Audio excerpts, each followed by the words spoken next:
Greetings and salutations, everybody, and welcome to the CanUK Podcast, the podcast done by fans for fans of everything nerdy. I am your host, Lord X, and I welcome you to episode 29 of this fine show. That's right, we're one away from 30. Whoever thought that would happen? And joining me this week on this massive-sized show is the one, the only, Big Boss. Hey. How are you doing, BB? I'm doing all right. It's good to be back, and I'm looking forward to tackling this big show we've got here. Yeah, it's been a while since you've been on, man. Yeah, pretty much since school started. So. Indeed. Well, we got a full list here this week. Outside of the news, we actually have 3 other sections to go over this week. One of which, yes, ladies and gentlemen, the games of November. Dun, dun, dun, dun. Other than that, we have our next Prepping for Next Gen section. And actually this week we're going to start off with a Q&A section. Oh, yeah. You take care of this. Someone's phoning. I'll be right back. Alrighty then. Well, I put out a PSA last week, and we actually got 3 questions from it. Unfortunately, Dr. Lech isn't here this week because he's working. He sends his regards from the strip club, and I'm sure he's listening to this once it's been recorded and uploaded. Hi, Lech. Anyways, I will keep these 3 questions as well for next week so he can answer them himself. But let's go through some of these. I'm sure Big Boss can answer a few of these as well. Baby Peticio asked, what are your thoughts on YouTube and why did you start it? Also, any new series you are hoping to start? Well, I think YouTube has, grown over the past several years, especially when they were bought by YouTube. It's a good area if you want to start something up. I mean, you look at a lot of people who now rely on YouTube and well that it did for them. So I think it's a good thing. Some of the copyright issues being thrown around is pretty horrible. For example, you can go check out what happened to Toto Biscuit over the past week. Yeah, that wasn't very pretty. Thankfully, though, everything has worked out in his favor. But yeah, I think it's a good place. I like YouTube. Why did I start it? Well, I'd been watching people doing Let's Plays for a while before I started, Tobuscus being one of them, Sainanners a little bit.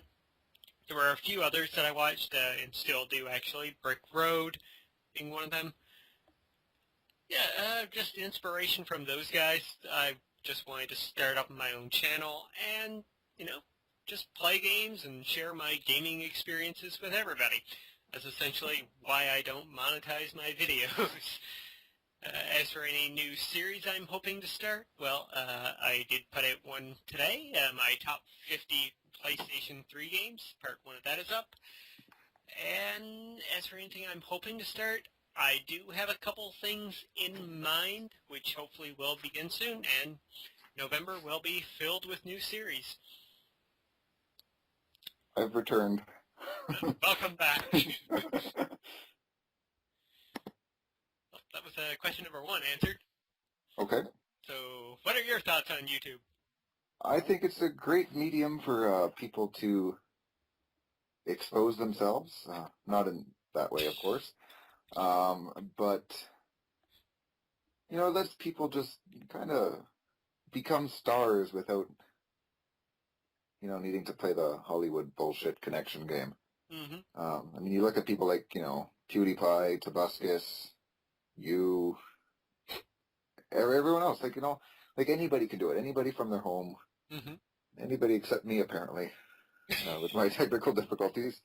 So no, I think it's great. It just lets people connect with one another, whether you're, sharing music, sharing all sorts of different things, and in this case, video games, which is an interest that so many people have. So I really think it's awesome to do that, and I'm jealous of people like you and Outrage and Jester and Aussie Legend and those guys that you guys, all got your channels and that, and you're having fun. And I'd love to do it too, but just right now, fuck, I got no time.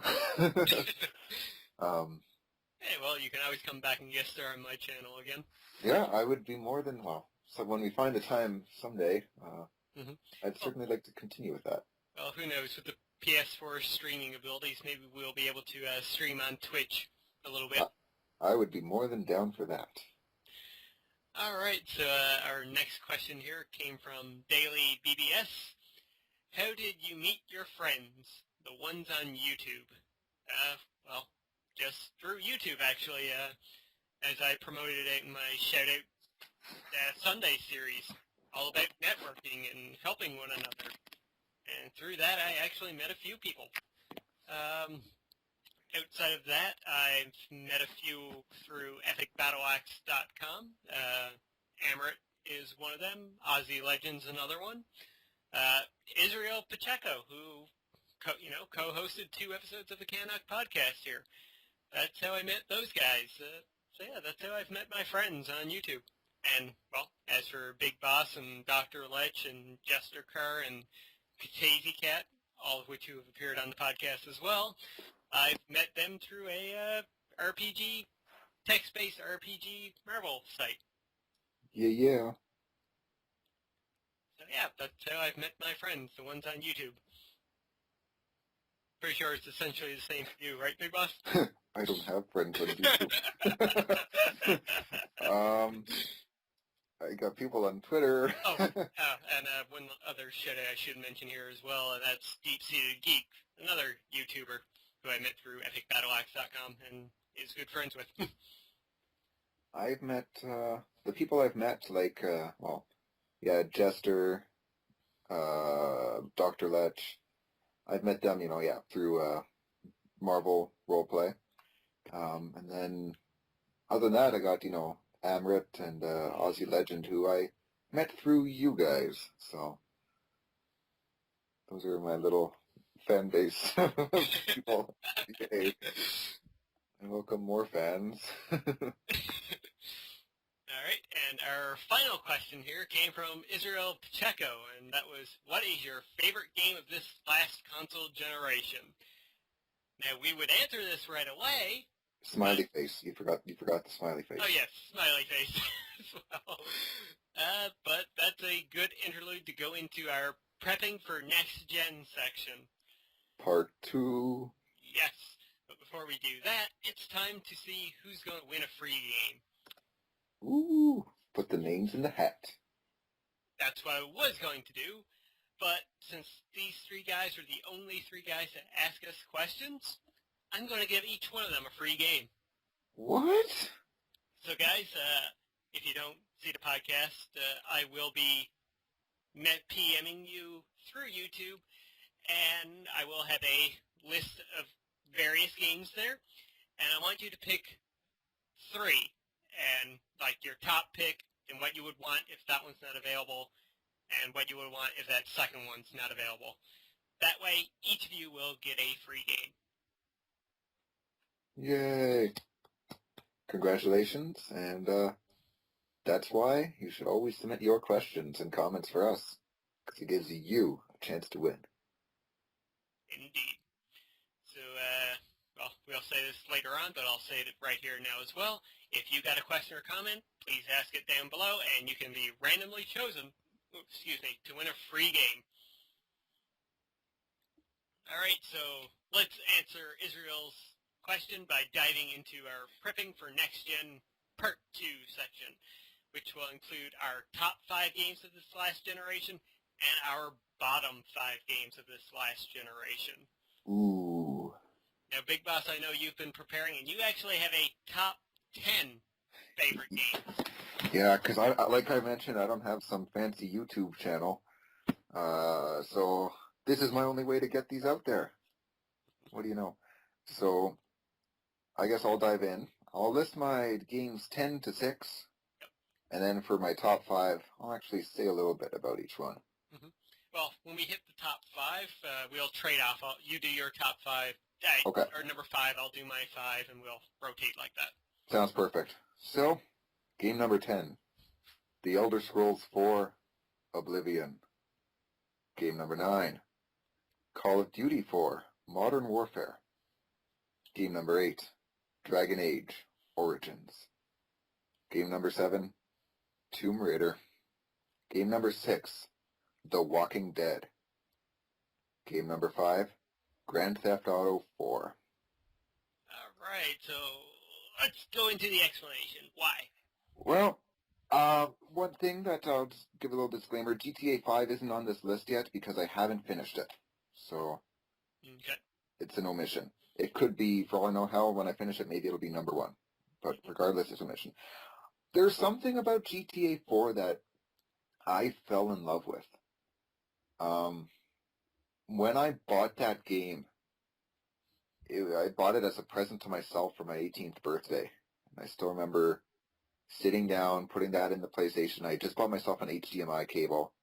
I was playing on our big screen TV. And I remember, like, that was, for me, a big moment, like, of just, wow, this is what the PlayStation can do.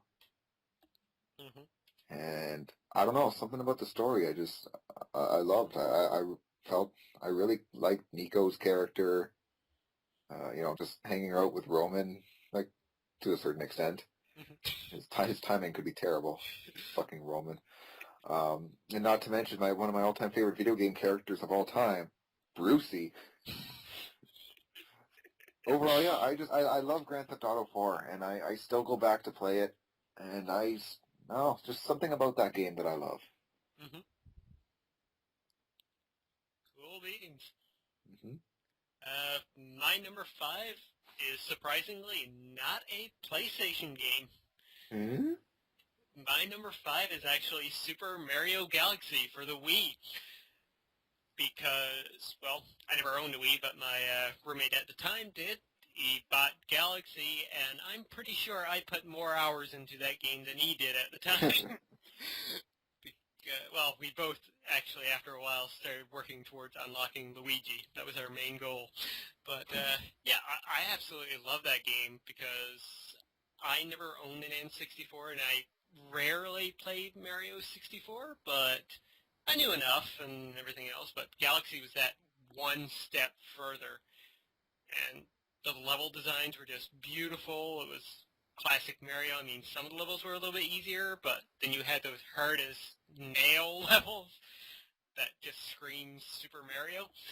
So yeah, and the music was phenomenal as well. Sweet. Mm-hmm. I never played Galaxy myself, so I can't comment. Game number 4. This one is no longer exclusively on Xbox, but Mass Effect. I love the Mass Effect franchise as a whole. Mm-hmm. Excluding my lack of love for the ending of 3, Mm-hmm. I greatly enjoy the Mass Effect trilogy, and easily, yeah, everything about it. I love the story, the conversations, the gameplay's fun too. It's just such a rich, lore-filled world that it gives it a definite spot as number 4 for me. Cool beans. I played 2 myself. I could never really get into that series at all. Yeah, I mean, I've told you this before that I thought it was so stupid for Mass Effect 2 to come to the PS3 when there was no plans for Mass Effect 1 to come out at the time. Yeah. Now that Mass Effect, 1 has made it onto the PlayStation 3, like, you gotta start from the beginning. Mm-hmm. That's one game where it's just, I don't know, you don't get the significance, when you run into old characters from the first game. Mm-hmm. If you never played the first one, what does it matter? Yeah. So. Sure. Yeah. Maybe one of these days I'll pick up the collection if I see it on sale. Oh, I gotta do that just so I can get on my system of choice, the PlayStation. All right, well, number 4 for me, it's kind of a tie, but one game does lead out the other one. And those 2 games are Red Dead Redemption and Grand Theft Auto 5. Unlike yourself, I really didn't like 4 that much. Oh, come on. For me, after San Andreas, it was actually a bit of a disappointment to go in such a dreary type game. But thankfully, that was redeemed with Grand Theft Auto 5, which is absolutely phenomenal and brings back the joy of Grand Theft Auto for me. And there's like one of the things, there's still secrets in the game that are being unlocked right now. Yeah. So, yeah, that's great for me, and the music stations returned back to glory, in my opinion. As for Red Dead Redemption, which is a little bit behind Grand Theft Auto 5, in my opinion, that game was beautiful. The one key memory that always sticks out for me in that game is when you first cross over down to Mexico. Oh yeah, I knew you were going to say that. That's the defining moment of that game. Yeah, that is definitely when I got hooked into that game. That and the ride home was also just... Yeah. That ride home was just, I don't know, it felt unsettling to me. Like it was like bittersweet, you know? Mm-hmm. Yeah, that would actually probably be my game number 11 on my top list. That just barely didn't make the cutoff. Mm-hmm. But yeah, no, it was... I have some very fond moments of memories of Red Dead as well. Cool. All right, your number 3? My number 3 is a good PlayStation exclusive, Uncharted 2: Among Thieves. Ooh. Yeah, you know, I love all 3 Uncharted games. I really, really do. But there was just something about number 2 that hooked me more than number 3 did. Mm-hmm. And it perfected what number 1 already had going good. For it. The combat was better. Well, the gunplay was pretty much the same, but like the hand-to-hand combat was vastly improved. Mm-hmm. The addition of multiplayer, which, let's face it, everyone was skeptical about. Yeah, they made it work. Oh, they made it work perfectly. I spent a lot of time doing some co-op survival matches. Mm-hmm. I have some very fun times with those, and I'd love to do them. I'd like to play some more of that. I haven't done that in a while. But to me, the story was... It was perfect in this one. And more than anything, to me, it had so many of those movie moments. Mm-hmm. Waking up in that train, being in climbing through those mountains, the car chases. One of my favorite moments is actually when my parents went on holidays and I had the house to myself a couple years ago. Mm-hmm. I hooked my PS3 up to our surround system so I could play that, the battle with the tank. Oh, man, that is like one of my favorite moments of gaming in this current, soon-to-be last generation of gaming. That battle was it was just such a futile game of cat and mouse, like you're shooting at it, just trying to survive. Yeah. And there's nothing you can do to take that tank out, and it's just... Brilliant moment. I loved it. Mm-hmm. Yeah. Awesome. For my number 3, it's a game that I own on not one system, not 2 systems, but 3 systems actually, and that's The Walking Dead by Telltale Games. Yeah. I think I've talked about this game a lot in the past. It was my game of the year last year. I have 2 platinum trophies because of it, which makes me love it even more. Yeah, the one game really to actually send me into tears multiple times, because when I bought my Vita recently, I got the game with it, and despite knowing what was coming, I still ended up crying at the end. Yeah, I can identify with that. I actually, I just picked it up for the Vita as well. And I'm already anticipating a similar reaction when I get to the end.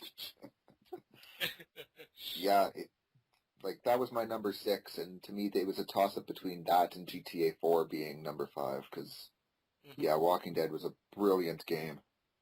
And more than anything, other than just, the fact that it's a good game, it really shows what indie developers can do with downloadable content like that. Yeah, especially done in an episodic format, too. It worked extremely well.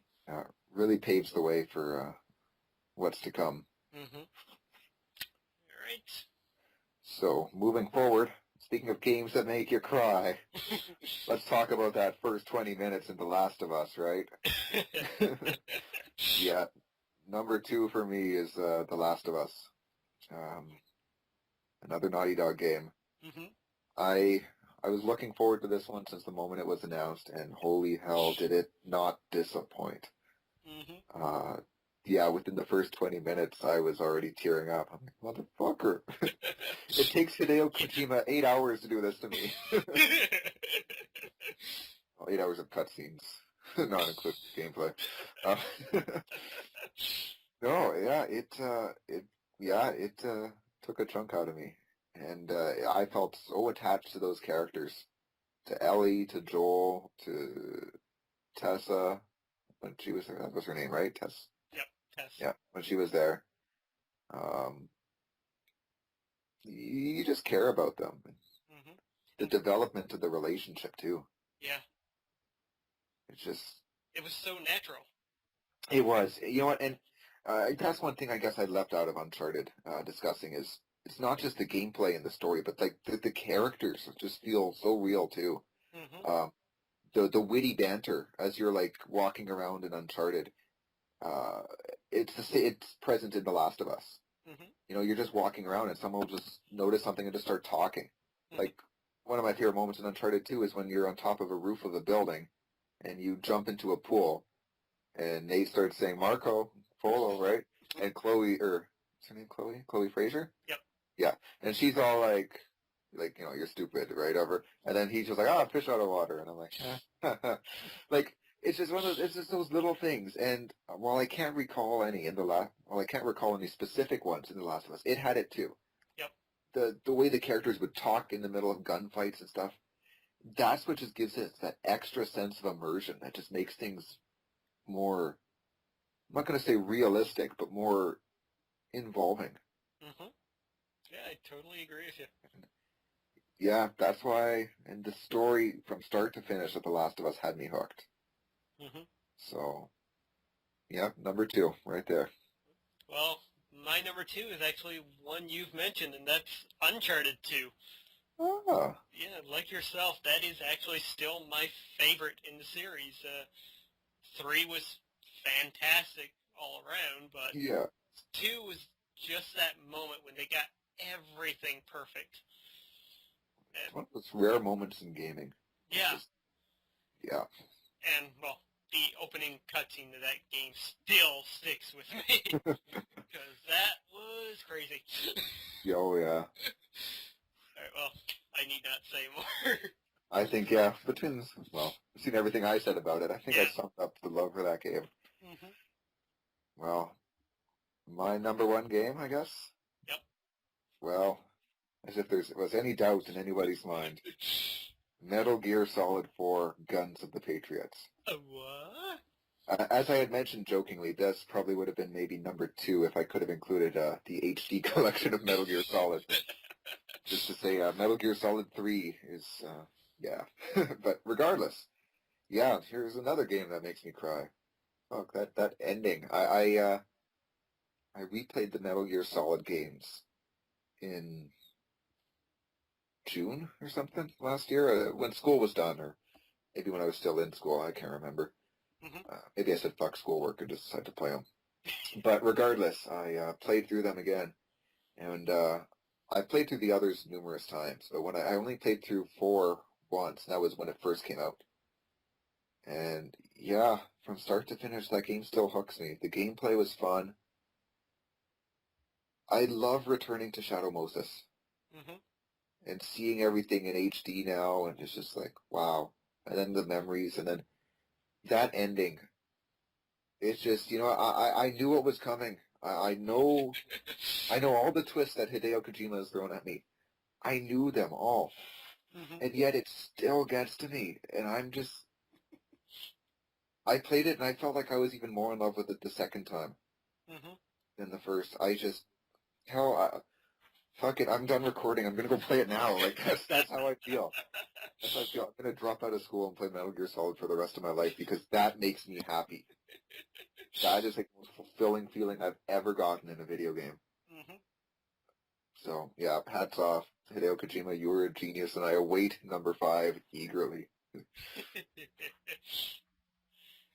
well, number 1 for me, I think it's pretty obvious. It's Duke Nukem. No, it's The Last of Us. Even though Duke Nukem Forever does hold a special spot in my heart. But yeah, The Last of Us. Did Duke Nukem Forever make your top 50? No, it did not. Okay. I just had to ask. It gets an honorable mention, I think. But yeah, The Last of Us. For essentially everything you've said, just wow. That game left me breathless at the end. I know. And even the multiplayer was actually pretty good, too. I haven't tried it. I've experimented a little bit with it. It's actually really good. Yeah. I wanted to make sure. Well, if I was going to do it, I wanted to have a friend to play it with. Mm-hmm. Hint, hint. Because I've heard it's so tactical that, yeah, it definitely benefits from having coordination and stuff. Mm-hmm. All right, well, that does it for our top 5 games. Now it's time to hit the bottom 5 games that just made us want to vomit all over ourselves this generation. Yeah, it's pretty bad. Mm-hmm. Well, since you kicked off the first list, I'll kick off this one. Super soul. The first game hitting my bottom 5 at number 5, it's Dragon Age 2. Oh. I really enjoyed the first one. I still never finished it. Oh, come on. I didn't get on that, yeah, but the second one, I don't know, it looked nice, but just how confined it was really turned me off from the game. You know, Dragon Age 2 would probably be in my top 50. I really enjoyed it, but personally I liked the switch to the more active combat that it had. But yeah, I definitely felt that it was vastly inferior to Origins just because of the fact that you were essentially in one place the whole game. Mm-hmm. Yeah. I would say definitely for the combat system. I mean, I like the old school games like Baldur's Gate and Icewind Dale. I love that kind of style, so I think that's why I really enjoyed the first one more so. Okay, yeah. Right, but yeah, that's my number 5. Okay. My number 5, probably not I can't even remember all the bad games I've played this generation, to be perfectly honest. Which is probably a good thing. Yeah, but so that's where this is more of a list of rather not the worst games I've played, but the most disappointing ones. Mm-hmm. So you want to talk about a big disappointment? Final Fantasy 13 is that one. On its own, I'm sure it's a good game. Wow, you have 4 other games that's worse than this one? Oh, you wait. Final Fantasy 13, on its own, it's a good game. And for a while, I enjoyed it. I enjoyed the world and stuff, but the combat was just so dumbed down.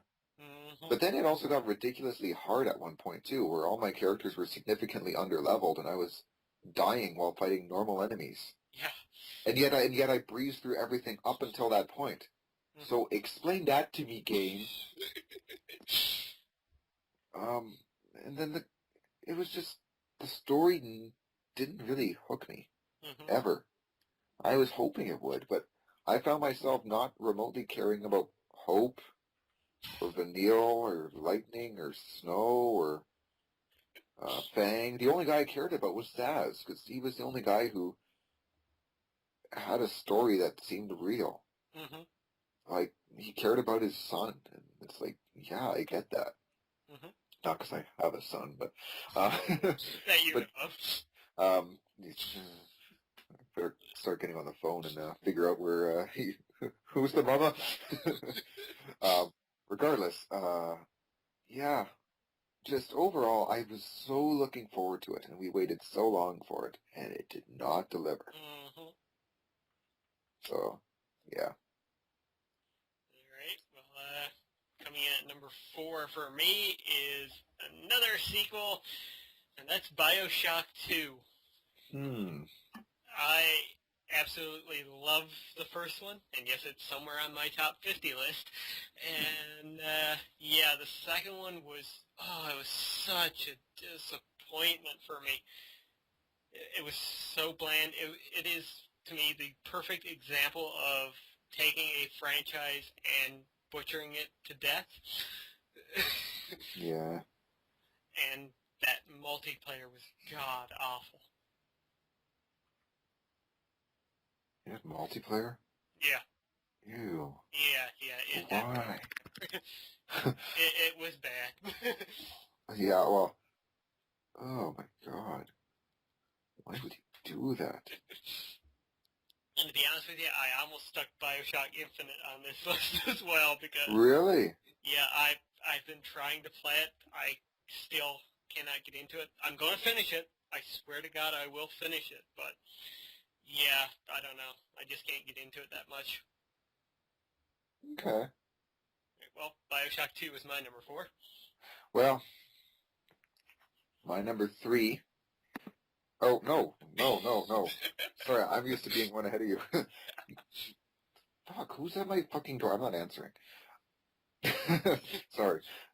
My number 4 is another sequel. It's a sequel as well. It's not Final Fantasy 13 2. I haven't played anywhere near enough to rank it, as funny as that would be. But another game that really disappointed me was Fable 2. Yeah. I loved Fable 1 on the original Xbox, so I bought Fable 2 expecting to love it. And I didn't. Yeah, I haven't played it too recently. I mean, that was like lots of years ago, so I can't talk about it too much. But yeah, I don't know. The story didn't hook me. The world didn't hook me. The weapons and stuff didn't hook me. And the fact that you basically could press a button and follow a path to your objective as so clearly was boring. So, yeah, Fable 2 at number 4. All right, then. I still have not played that myself. I own it, but haven't played it. Okay. A lot of people like it. I expected it to be a lot more like the first than it was, so... I'm the opposite way. I've been hoping that it's different from the first one because I did not like the first one. Oh, I love the first. All right, well, coming in at number 3 for me is a game I actually got a platinum trophy in. It's X-Men Destiny. The moment you said you got a platinum trophy, I knew what game it was. Yeah, after stuff like X-Men Legends and Marvel Ultimate Alliance, like, oh my god, another game kind of similar to that, which turned out to be not true at all. Yeah, this game was absolutely horrible. Myself and Lech have talked about it in the past couple of podcasts, I believe, and it's bad. It's really bad. I will take your word for this one. I don't think I need to experience it myself. No, you're better off getting hit in the head with a 2x4. Okay. I'll accept that. All right, well, what's your number 3? My number 3 is not just a game that disappointed me, but a game that was genuinely bad, and that is Final Fantasy XIV. The original launch. I'll put a disclaimer out here. Final Fantasy XIV, A Realm Reborn, has basically restored my faith in Square Enix to an extent that they took an abomination and reworked everything and just made it into, in my opinion, a really good MMORPG. Nice. That I haven't had anywhere near enough. I haven't played it since school started, unfortunately. But I put in maybe about 20 hours of gameplay and loved every second of it. Okay, cool. I didn't want to log out. But yeah, 14, I mean, it had good graphics and a cool soundtrack. But the gameplay was just so broken. They released it like so early, like just way too soon. And Square Enix even admits that that was a horrible mistake on their part. So for that, yeah, number 3. Right on. Well, let's keep going with that trend because my number 2 is actually Final Fantasy 13. And yeah, everything that you said before, Same thing true. I found it boring and monotonous after a while. The fact that it had a auto button for attacking pissed me off to no end. And, yeah, it ranks in at number 2 for me because I was so excited for that game. I was so hyped for it, and it left me so disappointed. Yeah. Damn it. Now I'm sad. My number 2 is a game I never finished because I could never bring myself to finish it. Oh, I've never finished any of the games on this bottom 5 list. Wonder why. And that is Resident Evil Operation Raccoon City. I think I played like 15 minutes of it, decided it was fucking broken and stopped playing. Wow. I like sucked at it because it sucked and it's stupid and I hate it. And I bought it at launch. Oh. Yeah, I know. I had pre-ordered it because I was excited for it. Mm-hmm. And then it sucked. So I wasted my money on it. But hey, I traded it in as one of 5 games so I could get a Vita for cheaper. So it went to a better, well, it didn't go to a better place. It just went for a better cause. There you go. All right. Well, ranking in at number 1 for me is probably a game that you and nobody listening to this podcast has ever heard of before, and that's Last Rebellion. A game that was probably more monotonous than Final Fantasy XIII. Really? Yeah, it was bad. It was short. It's highly disappointing because it was published by my favorite Japanese developer right now, Nippon Ichi Software. And I didn't get the Platinum Trophy for it because it was easy. I got it within 6 hours, I believe. Oh, wow. Yeah, it's an easy Platinum if you ever want to find the game and play it. Just look up a guide. That's what you need for the boss battles. But yeah, it's horrible. It's bad, and it was highly disappointing. I'm glad I only rented it. Harsh. Yeah. Well, my number 1 is another incredibly disappointing game. Mm-hmm. Mainly because I have loved every game in the franchise up until this one. Ooh. Well, more or less. Every numbered game, and that is Resident Evil 6. Ooh. Well, yeah, I loved, 1, 2, 3. I especially loved 4. Mm-hmm. That was a great game. And 5 was really good, too. I really enjoyed 5, especially the co-op. Yep. But 6? You want to talk about a rush job? This is it. Yep, and trying to please too many people at once. Yeah. Oh, and that's just so evident by the different characters. Mm-hmm. The fact that one guy's story plays more like a military shooter, whereas one guy's story tries to play like Devil May Cry, and the other story, well, at least Leon's is more classic Resident Evil. Yeah. Yeah, from what I played of it, I own it on PSN. I bought a digital version of it, amazingly enough. It was $10. Okay. So, yeah, Leon's was the only one I actually played at the time. I found it okay. It was boring, but it was okay. I know. I have a friend who really wants to play it because she's a huge Resident Evil fan. So we've been kind of forcing our way through the story a little bit here and there. Mm-hmm. And every time I'm like, I really don't want to play this. Can you just play something like Left 4 Dead or something good? Mm-hmm. I'm just like, I'm tempted to lend her a PS3 so you can just play The Last of Us and just be like, here, this is good. Play that instead. Yeah. All right, then. Well, that does it for our top 5 and bottom 5 games of this generation. Feel free to let us know down in the comments below, what are your top 5 and bottom 5? Mm-hmm. So, to answer Israel's question, well, mine was The Last of Us, and Big Boss's was Metal Gear Solid 4. Yeah. I love that game. All right, well, speaking of games, it's time. All the games. It is time. Once again, I can't believe we're actually doing it here.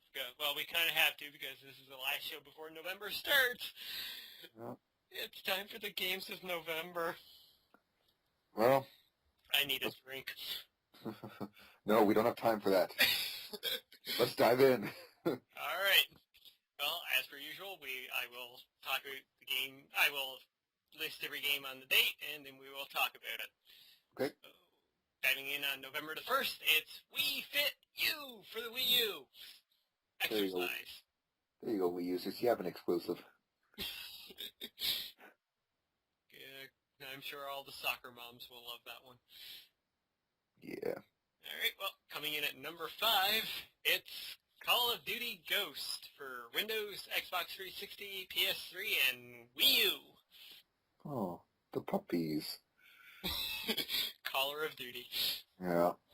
I don't know. Could be good. We'll see. I mean, well, it'll be good. It'll just be the same. Mm-hmm. It's nothing different. You know you're gonna get a good game, whether it's good like number 4 was, because I mean number 4 is a FPS that made it into my top 10 games of last generation, so that says something. Yep. So who knows? Maybe it could be on par like that, or maybe it'll just be just a regular shooter, like they've kind of all become lately. Yeah. I don't care either way, so let's move on to the 8th, where we have Mario and Sonic at the Sochi 2014 Olympic Winter Games for the Wii U and 3DS. These games have been alright in the past. Pretty fun. I've never played them, so I can't say anything. I'm sure it'll be a nice little game. Nothing special, but kind of nice. I wonder if they have anything included to piss off the Russians even more. Piss off all the Russians. Yeah, rainbow-colored suits or something. All right. Different colors of Sonics. All right, well, coming in on the 12th, we have Injustice Gods Among Us Ultimate Edition for Windows and PlayStation Vita, Ratchet & Clank Into the Nexus for PS3, and World of Warplanes for Windows. Warcraft? Oh, no, Warplanes. Oh. Ratchet & Clank, I'm sure, is going to be an awesome game. They always are. And Injustice Gods Among Us, if you didn't pick it up the first time around, now's maybe the time. Exactly. I didn't pick it up the first time around, and fighters are always fun on the handhelds. Yeah, I'm thinking that I will pick it up for the Vita eventually. I did pick up Mortal Kombat for the Vita, and I've been enjoying that. On my Vita, I've got All-Stars Battle Royale and Marvel vs. Capcom 3 Ultimate Edition or whatever.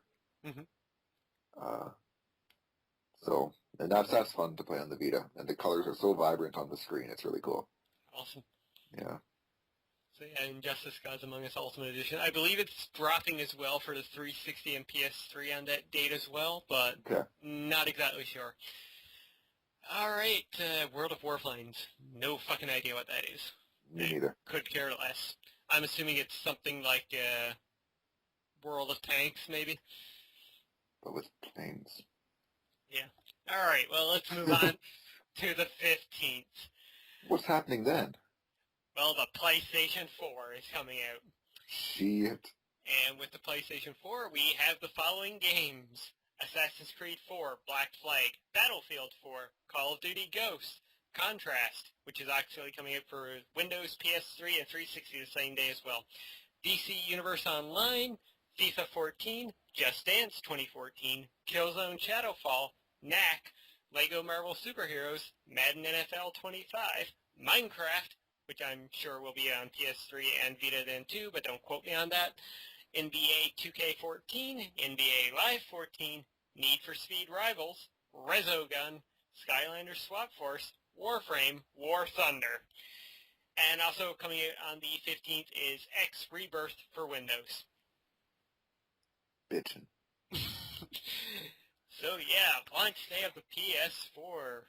Well, I'm getting 2 of these games for sure. Possibly even 3. Okay, which 3? I'm definitely getting Assassin's Creed 4 and Killzone Shadowfall, as I have them both pre-ordered. Cool. And potentially, depending on how it turns out, I might get Battlefield 4 as well. Cool. so I can, blow up buildings. For myself, I have 2 of these games pre-ordered as well, Killzone Shadowfall being one of them, and since Watch Dogs got delayed, fuck you, Ubisoft, I decided to go and pre-order NAC. Nice. And I'm actually tempted to maybe pick up Lego Marvel Superheroes as well. Yeah, I've been seeing your tweets about that. Mm-hmm. I actually played the demo on PS3 today, and yeah, it was great. Okay, just 1 second here before we move on. Any other games here interest you? Well, I already talked about Call of Duty. NAC is curious for me. Other than that, I can't say I really know these other ones that I'm looking at. I mean, other than, Minecraft, DC Universe. Obviously, I know those. And, of course, I know what NBA is. I think. Yeah, I don't know. I'm tempted for Minecraft myself. I'm pretty sure I'm going to be picking that up. I won't be getting it at launch, that's for sure. But at some point, I'll probably end up getting Minecraft. Mm-hmm. Just for the simplicity's sake of, us gaming together and shit like that.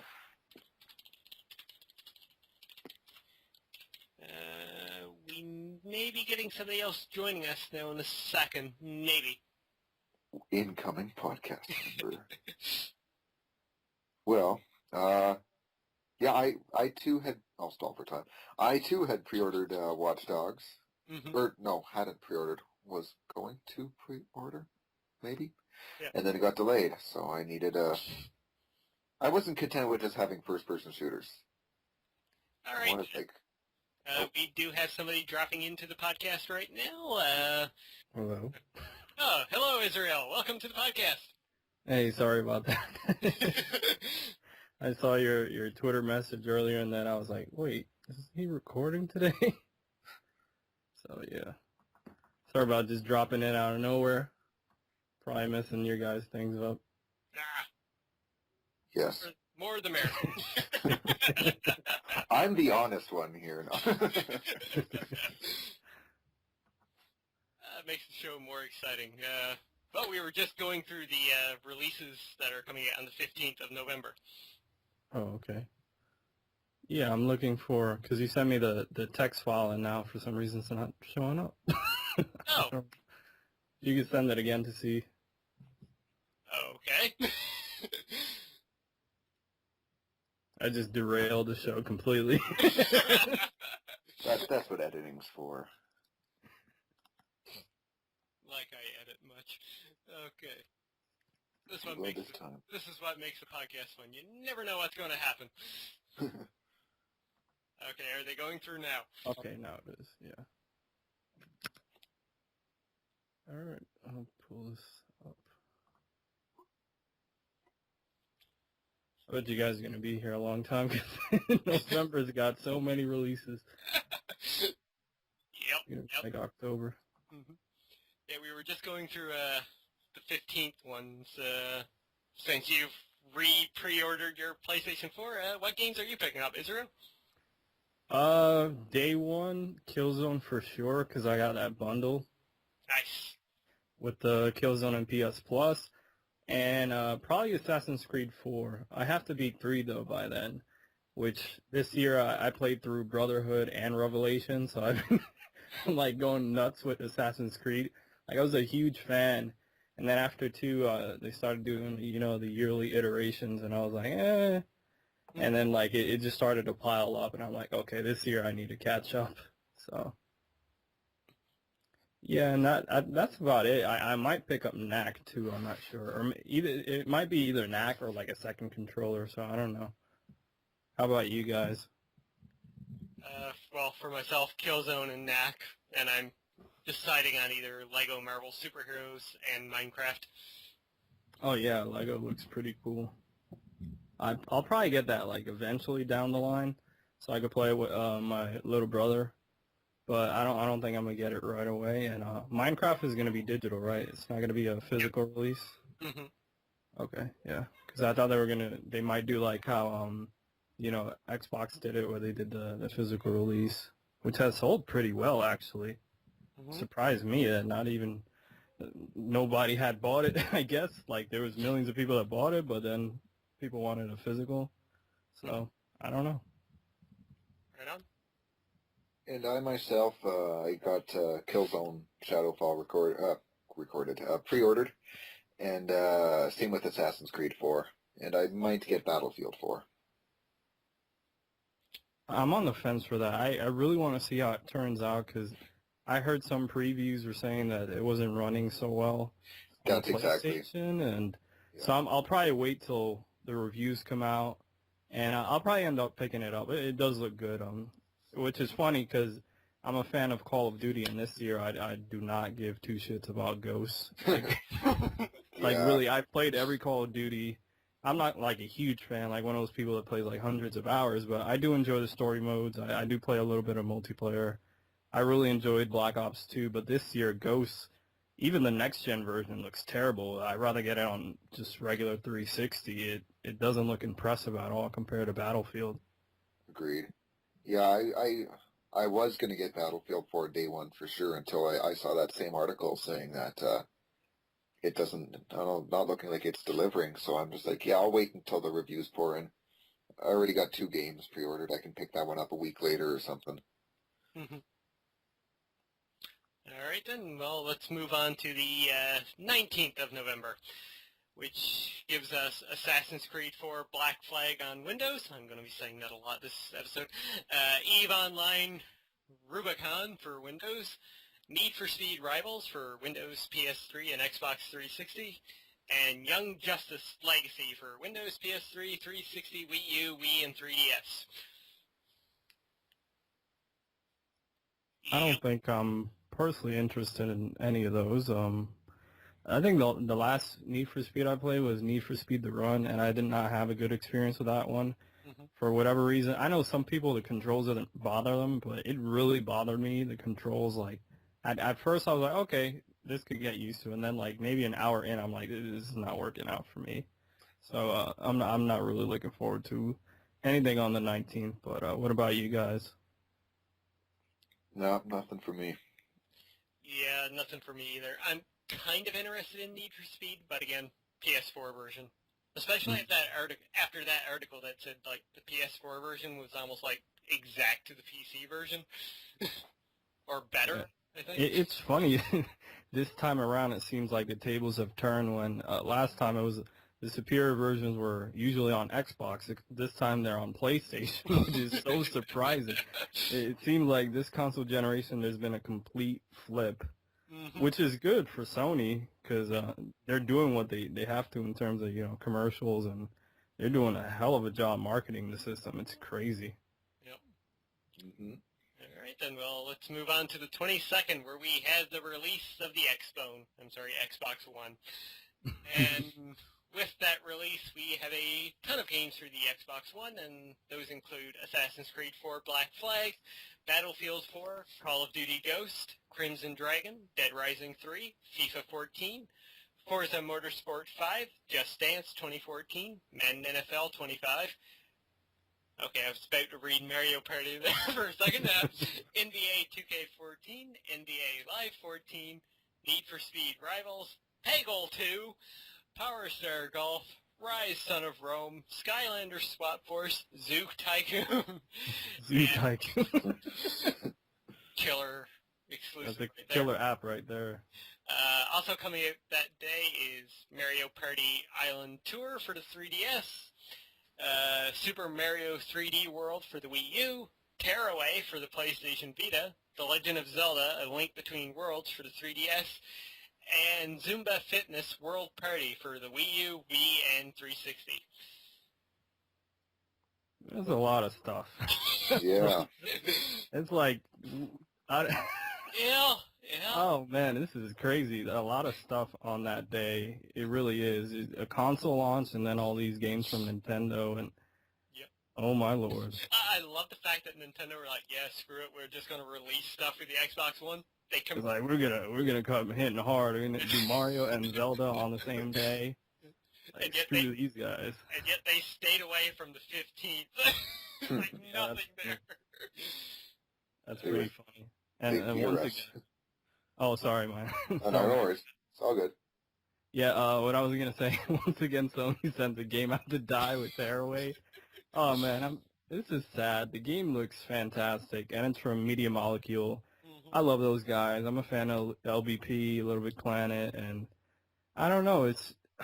Why couldn't they just wait a month and release it in December, like early December? They could wait like a couple weeks after the PS4 and Xbox One launch, or maybe have released it earlier. But it did get delayed, right? It was supposed to come out in October. Mm-hmm. Yeah, I'm interested in Tearaway myself. I would be picking it up, but alas, The Legend of Zelda: Link Between Worlds actually takes priority for me.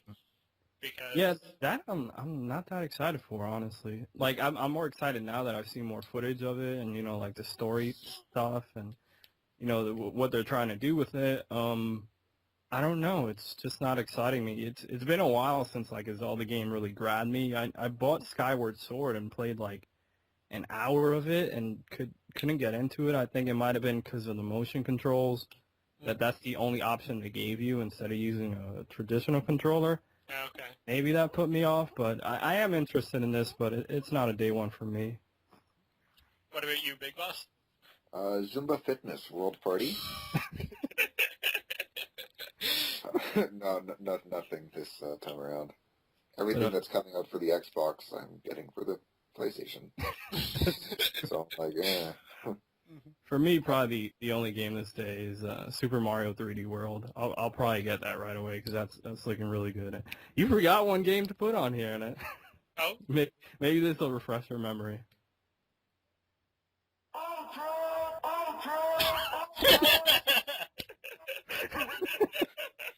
Yeah, Killer Instinct.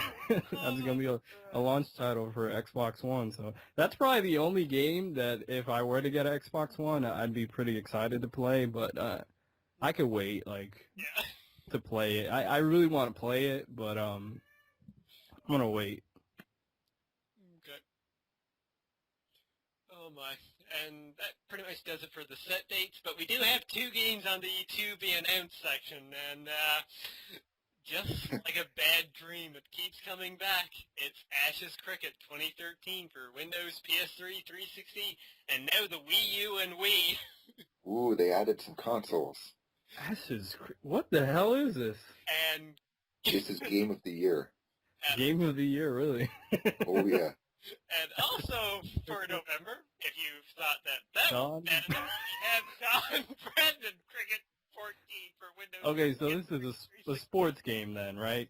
Yeah. Okay, I was thinking it was like a actual cricket. I'm like, are they bringing back like 90s like mascots?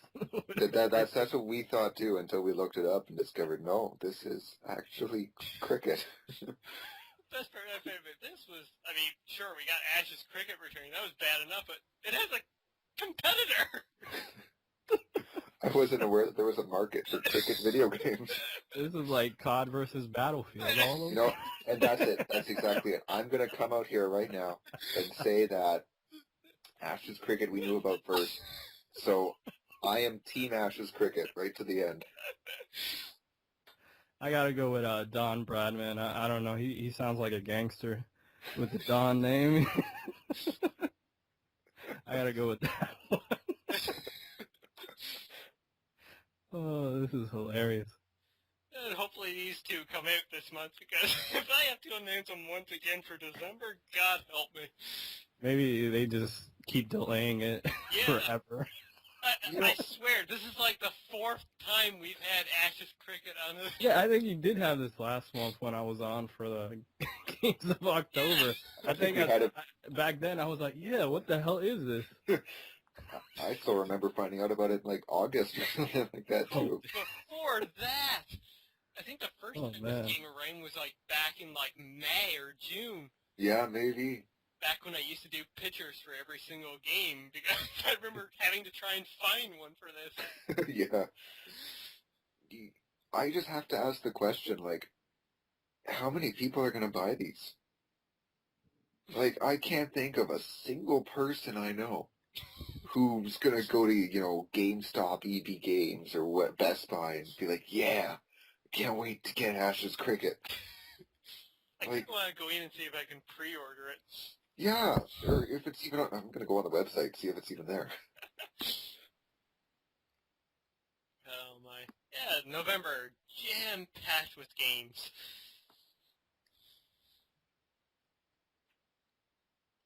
And Big Boss does his research. I'm checking Amazon. Oh, no, zero results returned for Ash's Cricket on EB Games. Ash's Cricket 2009 by Codemasters. Then they don't have Don Bradman Cricket either. They have 2013, but it's currently unavailable. So clearly they expect to sell about, 4 copies. Oh man, oh man, oh man.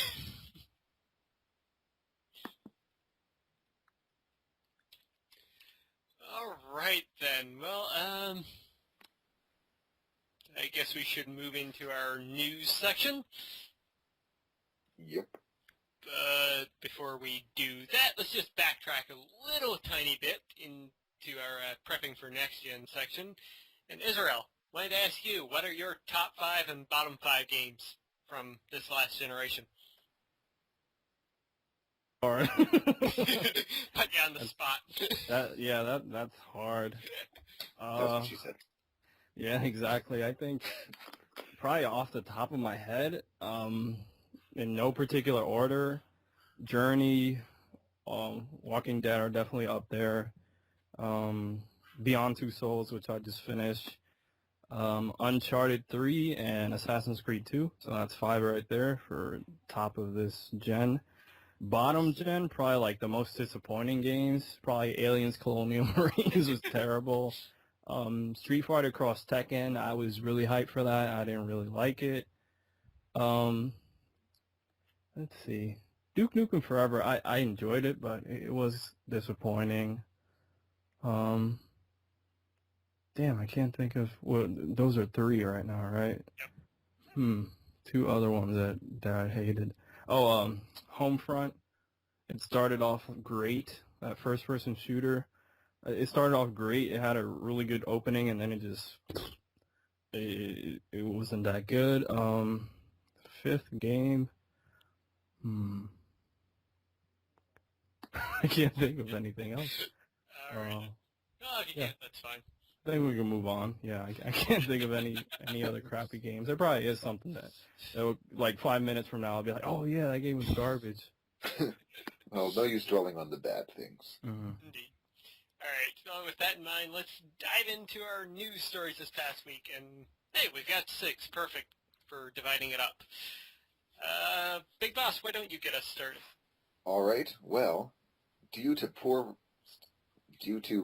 sales of Need for Speed Most Wanted, Need for Speed Rivals will be skipping the Wii U and the PlayStation Vita. Boo. Yeah, well, I'm sure the versions wouldn't be that good on either platform, but still. And I've never been a racing game fan, so this does not impact me in any way. Yeah, it's funny. I said that Need for Speed The Run was the last one I played. Actually, the last one, now that I think of it, was the Vita version that came out last year. Mm-hmm. And it was pretty cool, but I got rid of it. I really couldn't get into it. I gave it a shot, though. It wasn't that bad. It looked pretty damn good for a Vita game, but I could understand from a financial standpoint why they're not doing this, but at the same time, it seems like a problem with both consoles, the Vita and the Wii U, where developers don't want to support it, and then it doesn't sell. But you have to sell to get support, and you have to get support to sell. Like it's just this vicious circle that goes around and around. Mm-hmm. Yep. All right, Israel, why don't you take our next news story? Well, speaking of Nintendo, the Nintendo Wii has ceased production in Japan. So I believe it was released in 2006. It sold, I believe, over 100 million units worldwide as of right now. So might be, I think it's Nintendo's most successful home console, but like handheld, it's the DS, I believe. So yeah, just over 100 million units. They ceased production. I believe I also heard Europe cease production of the Wii, but they haven't said anything for the U.S. yet. But I wouldn't, be surprised that 6 months from now they do the same for the U.S. Yeah, the mighty beast finally going into slumber. Yeah, I think the console was misunderstood. I think there's a lot of good games on it, but there's a lot of crap too. There's a lot of shovelware, so. Yeah. I think it's kind of like the NES if you think about it.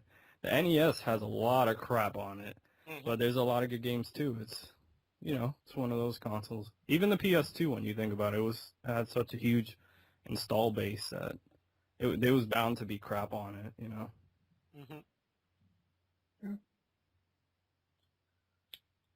Thoughts, BB? No.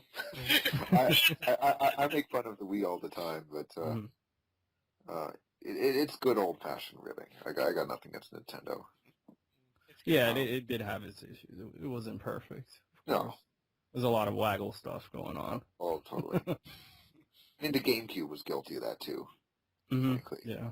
It's just that's Nintendo's fan base now. It's just like they cater a lot to kids, so naturally you get a whole bunch of shit that. Yeah. I agree with that, and I'm a Nintendo fan. They don't have like mature titles, and not necessarily like mature in terms of like blood or something, but they don't have something on the scope of like a Journey or Beyond Two Souls. It's like mature in terms like of emotions.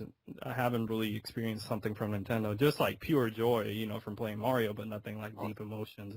I really hope they progress, because it kind of sucks that they're not doing games like that, but it's a good alternative. Like, it'll be like a second console. Like, you'll have like a Wii U and a PS4. And, yeah. And that's exactly it. The Wii was kind of always the extra one around, so. Yep. All right, then. Well, let's move on to our next news story, and that's a release date. It came out this past week that Titanfall is going to be released on Xbox One, Xbox 360, and PC on March the 11th, 2014 in North America, and March 13th, 2014 in Europe and Australia, proving that, once again, March will be a fuck your wallet type of month. And also with the reveal of the release date was the reveal of the Collector's Edition, which will be available for the low, low price of $250. Oh my god, I didn't know that's how much it was.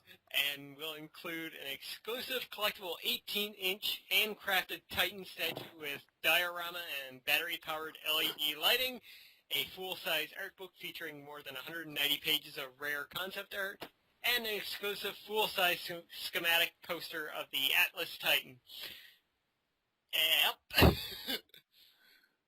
Cool. A lot of money. That's almost a console right there. Yeah, $50 cheaper than a Wii U. They're getting crazy, and it's funny that this gets announced because I just got rid of a bunch of my collector's editions, like the ones that there wasn't any item that I was really gonna display. Like maybe if it had a statue, like I kept it, but I don't know. These collector's editions are getting more and more expensive, and sometimes it's hard to know which ones are gonna be the rare ones. Which ones you're actually gonna buy, and they are gonna be limited. But other times you find them in the bargain bin 6 months later, and you're like, why did I just spend all this money on this?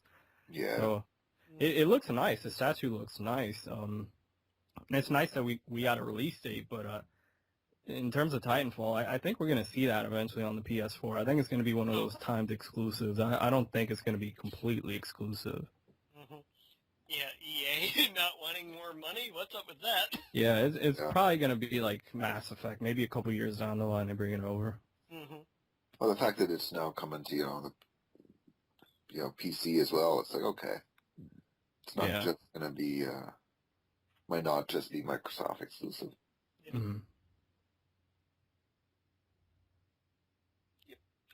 Right then, so let's move on with our next news story, Big Boss. All right, here's an interesting one. Apparently, Ben Kingsley isn't quite done with Marvel. So the actor who performed as the Mandarin, quote unquote Mandarin, in Iron Man 3 has revealed that it's a secret Marvel project, and he's not allowed to say any more. Ooh. I don't know what to think about it. Is he gonna play a continuation of that role? Some like sides. I doubt they'd do a side story because that'd be stupid because it's not like a main character from Marvel. But maybe there's another Prince of Persia movie. He's gonna play the uncle again. But nah, being serious, I have no idea what he would do. He's a great actor. I've liked him in other films besides Iron Man. Most likely it's going to be one of those Marvel one-shot things, or maybe an after-credit scene. Oh, okay, yeah. That makes sense. Yeah. But hopefully, hey, maybe they will bring him back as the real Mandarin. Give some redemption to that character. I can kind of see Marvel doing that. I mean, just the fan outrage from that. So, I'm not big, like, huge into comics, so the Mandarin was an actual character within the comic series of Iron Man? Yep, he's actually Iron Man's main nemesis in the comics, essentially. Oh, so no wonder people were pissed. Yeah. Because it was, like, kind of slapstick, the way that they did it. Like, he was badass, but then it wasn't him, and then, I don't know. Yeah, in the comics he is full-on badass with 10 magical-powered rings.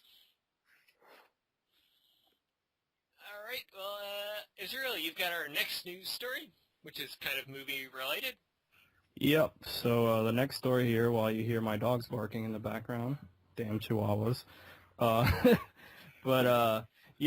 Kevin Takaroan, who was set to direct the Mortal Kombat movie reboot, has dropped out after 3 years working on the film. And for those of you who might not know who this person is, he did a Mortal Kombat live-action web series from a couple years ago called Mortal Kombat Legacy. I believe they're doing Season 2 currently.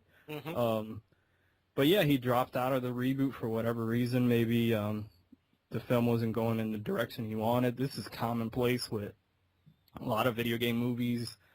Remember, what was it, Peter Jackson and Neil Blomkamp, when they were tied to the Halo film and then they dropped. And it seems that this keeps happening over and over, and I'm willing, not willing, but hoping that somebody finally comes through and makes, a good, video game film. But I still got the game, so, I'd rather play the games anyway, so I would just like to see a good film, but I'm cool with just having the games. Yeah, it sucks that he's leaving the film because he was the best hope for that after Legacy and the little teaser thing he did beforehand. But yeah, it sucks that he's leaving the Mortal Kombat movie. Yeah. All right, well, let's move into our final news story of the week. Kind of a downer and sad note to end on, but The Simpsons and Bob Newhart actress Marissa Wallace has passed away at the age of 70 years old. And if you don't know who she is by that name, I'm pretty sure you may know her as Edna Krabappel. Who? Edna Krabappel. Fuck you. You see what I did there? Yes. Okay, good. Yeah, that's really sad that The Simpsons have, lost an actress. Yeah. Especially a character that's kind of displayed in almost every episode. Yeah, like, Miss Krabappel's a pretty big support character. Mm-hmm. Kind of in the same vein as, like, Apu. Yeah, especially in recent years where she got married to Ned Flanders. I haven't watched Simpsons in years. I was completely unaware of that. So yeah, poor Ned lost one wife in show, and now he's lost one outside of the show. Makes me wonder what they're going to do with her character. Yeah. I think they put out a statement saying that they were going to respectfully, give her a send-off, but not sure how. Maybe they do how South Park did to Chef. Oh, God, no. Oh, no, that's just terrible. Oh, man, that episode cracks me. But I'm seeing here that she died at the age of 70, so she had a very good life, successful life in, the TV industry, and, I think that's a good age to live up to. Yep. All right, then. Well, that wraps it up for our news stories of this past week. So let's dive straight into our been playing, been watching, and been reading section. And Isreal, why don't you kick us off this week with what you've been playing? First, of course, Beyond Two Souls. Just finished that up yesterday. As of right now, my game of the year, which I'm extremely surprised I'm saying that, since I didn't really like Heavy Rain. Back when that came out, I was not a fan of it. I do own it, because I thought it was one of those games that, I would like to have in my collection, even if I didn't really understand it at the time. For whatever reason, Beyond Two Souls just hooked me. The combination of, the acting from Ellen Page and Willem Dafoe and all the supporting cast and the motion capture, the storyline, it was quite emotional in different spots. It's funny because this game's, it's like a love-hate relationship with critics. Some people hate it and some people absolutely love it. I'm on the side of absolutely love it. And I don't know, it's like really deep. And I don't want to spoil too much, but in terms of reviews saying they didn't agree with how the story was told because it's not told in a linear fashion. It's, kind of all over the place in terms of different memories from the character Jodie's different from her lifetime. And it makes sense at the end of the game why this is occurring, which I already knew at the beginning. I'm like, they're going to have to tie this up at the end and make sense of it. But I didn't really understand that complaint, especially once I finished it. And I really enjoyed it, and I definitely recommend it. Even if you don't enjoy these types of games, just give it a shot. I gave it a shot. I rented it from Redbox, played it for about an hour. I was like, wow, this is really cool. Ordered it from Amazon, got it a couple days later, and then played through it in a few days, and really, really enjoyed it. It was a very powerful experience, especially the ending to me. It was on the level or something like Journey or The Walking Dead for me in terms of emotion. So, yeah, I think that's about it. I might have been playing something else I was just thinking of earlier. Oh, yeah, last night, for whatever reason, I wanted to play Gex. On the PlayStation, it went from serious Beyond Two Souls to Gex. I downloaded off the PlayStation Network. I started playing it. I'm like, wow, this game's so cheesy, but classic. And it's one of those games that don't have like an autosave feature or a save feature to the memory card. It has a password system, and that was pissing me off. I was like, how the hell did we deal with this crap back in the day? Because I played a couple levels, and I'm like, okay, let me save. And it's like, I see the boot screen, and it's like, password. I'm like, what? I'm not going to write this long-ass password down. Get out of here with that crap. So I wish they would do how the Wii U does it and the Wii does it, where you could just suspend the emulation. I wish Sony would update that so you could do something similar, so that way I could just leave it like in a save state, and then when I want to come back, I could keep playing it. But it's pretty cheesy. All the one-liners from different television, TV shows and etc. But yeah, I'll probably play a little more of that in the next couple of days. Nice. What about you, Big Boss? Well, I haven't had much time to do any gaming lately because of school and work and life. But 2 games I have been playing when I have the chance have been Grand Theft Auto 5. Been picking my way through that. And every Sunday now, after work, I go to one of my friends' places for big Sunday dinner, watch some football, and we have some fun playing WWE 13 Universe mode. Nice. So, yeah, that's in the past little while. That's all I've really played. Cool. As for myself, I've been diving back into Puppeteer again every so often. Been doing the Halloween theme levels today, which fits right in the mood for the season right now. That game continues to be absolutely beautiful. And other than that, I've been playing more Pokemon X. It's really been the first Pokemon game in ages that keeps hooking me back in. I just want to keep playing it.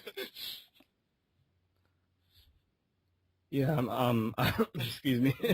I got a cat caught my tongue there. But yeah, I did play a couple weeks ago, Pokemon Y, which I bought. But I stopped playing it because of that bug that they found, and they finally released a patch, I think, like a day or two ago. Yep. So I'm going to restart the game and jump back into it. But from what I played, it was like an hour or 2 hours. I got up to like the first gym battle. And I have to say, I'm really digging the new presentation in terms of the graphics and the battles and the music and all that. It just looks so much better than what we've seen in the past. And I haven't really gotten into a Pokemon game since Pokemon Yellow, so it's been a while. Yeah. And I enjoyed what I play. I'll probably restart it soon. And in terms of Puppeteer, I just picked that up yesterday. So I'm probably going to be playing co-op with my little brother, which I heard you could play two-player with like the main character, and then you play the second player plays like the second character. Yep. So I'm going to try that out. Cool. All right, then. So let's dive into our been watching. I guess I'll start off this one. For me, it's been Agents of S.H.I.E.L.D. this past week, which that series just keeps getting better and better with each episode that goes on. The last one was kind of dark in a few areas, but wow. They're building that up pretty damn nicely. And other than that, the other main show I'll mention here that I've been watching has been Arrow, which, just like Agents of S.H.I.E.L.D., that show continues to get better as it goes on. And, well, holy name drop in that last episode. Wow. Something that just came out of left field that was so fucking awesome. Yep. So, yeah, what have you been watching, Big Boss? I too have been watching Arrow, and that name drop did completely come out of left field. I mean, the episode was pretty much wrapped up, and then just that. Yeah, it's like, oh, by the way, one more thing. Just what? Yeah, that was good. Definitely has me excited for next week. Yep. My other show was I'm watching a few things, but the big one I'll mention is Walking Dead. Woo. I watched both episodes last week to get caught up, and yeah, holy crap, that second episode. Yeah. Shit.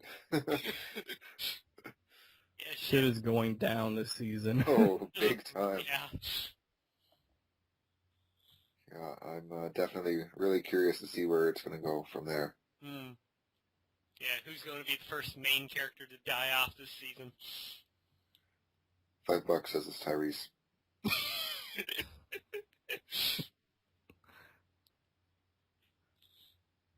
All right, then. What about yourself, Israel? What have you been watching this week? I think pretty much The Walking Dead's pretty much been the only thing. I think I've been watching a couple like horror films or like horror documentaries, different stuff like that. I saw Paranormal Activity 4. It was fucking terrible.